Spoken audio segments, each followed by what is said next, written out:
পাগল নাকি?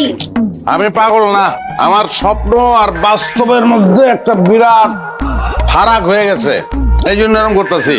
ছোটবেলার স্বপ্ন ছিল আমার, আমার বউ আমার মুখে নাস্তা তুলে দিব, দুপুরবেলা খাওয়ার জন্য অফিসে লাঞ্চ বক্সটা রেডি করে দিব, লিপস্টিক দিয়ে একটা কাগজে লিখে দিব আই লাভ ইউ।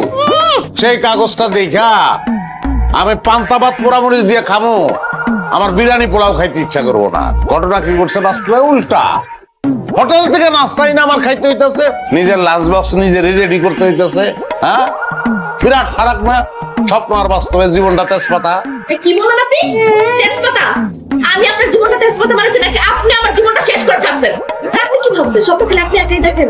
আর তো স্বপ্ন দেখে না। আমিও না ছোটবেলা থেকে স্বপ্ন দেখছি আমার রাজপ্রাসাদে বিয়ে হবে, 10-12 জন দাঁত চাষে থাকবে, আমার রান্না বান্না থেকে শুরু করে সব কাজ তারা করবে, আমি শুধু পায়ের উপরে পা তুলে খাবো আর ঘুমাবো। কিন্তু কি পাইছি আমি?